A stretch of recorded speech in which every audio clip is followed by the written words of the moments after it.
Teori abiogenesis. Teori abiogenesis adalah teori yang menyatakan bahwa makhluk hidup berasal dari benda mati. Aristoteles merupakan salah satu pelopor teori ini. Menurut paham abiogenesis, makhluk hidup tersebut terjadi begitu saja secara spontan.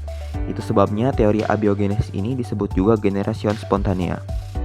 Bila pengertian abiogenesis dan generation spontanea digabung, maka konsepnya menjadi makhluk hidup yang pertama kali di bumi berasal dari benda mati.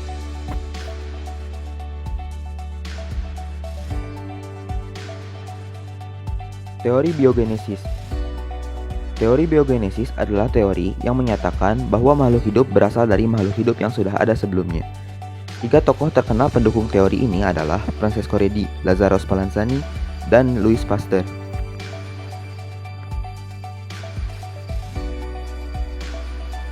Francesco Redi. Redi merupakan orang pertama yang melakukan eksperimen untuk membantah teori abiogenesis. Dia melakukan percobaan dengan menggunakan bahan daging segar yang ditempatkan dalam labu dan diberi perlakuan tertentu. Labu pertama dibiarkan terbuka, labu kedua ditutup dengan kain kasar, dan labu ketiga ditutup dengan rapat. Ketiga labu tersebut diletakkan di tempat yang sama selama beberapa hari. Hasilnya adalah sebagai berikut. Labu pertama, dagingnya busuk dan terdapat banyak belatung. Labu kedua, dagingnya busuk dan terdapat sedikit belatung. Sedangkan labu ketiga tidak busuk dan tidak terdapat sama sekali belatung.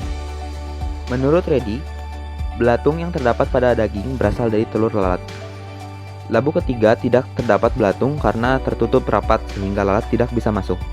Sayangnya meskipun tertutup rapat, ternyata pada labu tersebut bisa muncul belatung. Ini disebabkan karena Redi tidak melakukan sterilisasi daging pada desain percobaannya. Lazzaro Spallanzani. Spallanzani juga melakukan percobaan untuk membantah teori abiogenesis, tetapi menggunakan bahan kaldu yang dimasukkan ke dalam labu dengan perlakuan sebagai berikut. Labu pertama diisi kaldu lalu dipanaskan dan dibiarkan terbuka. Labu kedua diisi dengan kaldu lalu ditutup dengan gabus yang disegel dengan lilin kemudian dipanaskan. Setelah dingin, kedua labu tersebut diletakkan di tempat yang sama. Beberapa hari kemudian, hasilnya sebagai berikut. Labu pertama berubah busuk dan keruh dan mengandung banyak mikroba. Sedangkan labu kedua tetap jernih dan tidak mengandung mikroba. Menurut Spallanzani, mikroba yang tumbuh dan menyebabkan busuknya kaldu berasal dari mikroba yang berada di udara. Pendukung paham abiogenesis keberatan dengan desain Spallanzani karena menurut anggapan mereka, labu yang tertutup menyebabkan gaya hidup atau elan vital dari udara tidak dapat masuk, sehingga tidak memungkinkan munculnya makhluk hidup. Louis Pasteur. Pasteur menyempurnakan percobaan Redi dan Spallanzani. Ia menggunakan kaldu dalam labu yang disumbat dengan gabus. Selanjutnya gabus tersebut ditembus dengan pipa berbentuk leher angsa atau huruf S. Kemudian dipanaskan. Pada percobaan Pasteur, mikroorganisme terperangkap pada pipa es sehingga tidak bisa masuk ke dalam kaldu. Jika labu dimiringkan dan kaldu sedikit meluap menyentuh bagian pipa es, maka mikroorganisme terbawa masuk ke dalam kaldu. Mikroorganisme yang tumbuh menyebabkan kaldu menjadi keruh. Dengan demikian, Pasteur telah membuktikan bahwa teori biogenesislah yang benar. Tapi itu semua belum bisa menjawab dari manakah asal-usul kehidupan yang pertama ada di bumi. Lalu muncullah teori evolusi biokimia untuk menjawab semua itu.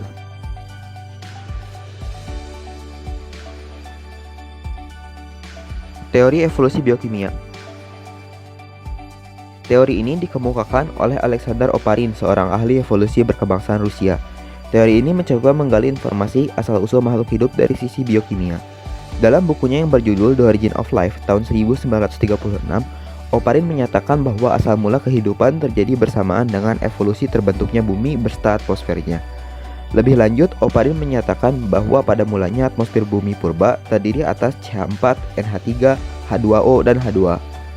Oleh karena adanya pemanasan oleh sinar kosmis dan halilintar, gas-gas tersebut mengalami perubahan menjadi molekul sederhana, yaitu sejenis substansi asam amino.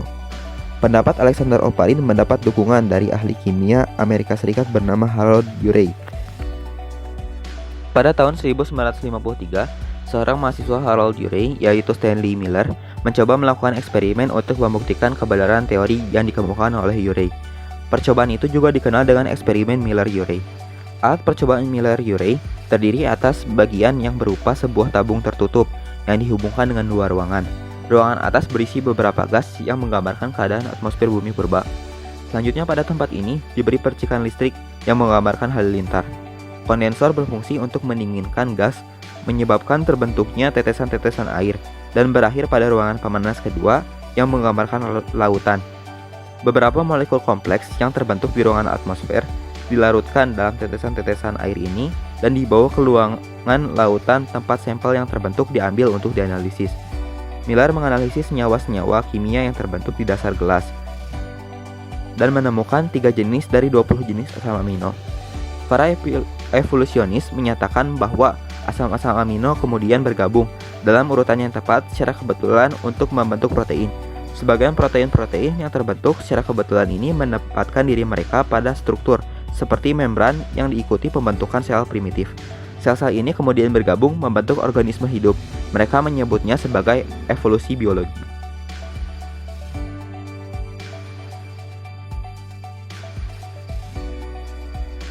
Oparin memiliki gagasan yang sama seperti Urey, tetapi Oparin tidak dapat membuktikan bahwa reaksi gas CH4, NH3, H2O, dan H2 membentuk asam amino.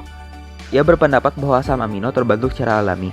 Menurut Oparin, lautan bumi pada awalnya memiliki persediaan cukup bahan-bahan organik. Dalam waktu yang lama, maka bahan-bahan organik tersebut berikatan satu dengan yang lainnya, membentuk selaput-selaput. Kemudian molekul organik berselaput ini mengikat molekul lainnya dan menyatukan diri sehingga membentuk gabungan molekul baru yang berkarakteristik. Ikatan kompleks inilah yang diperkirakan merupakan awal dari kehidupan.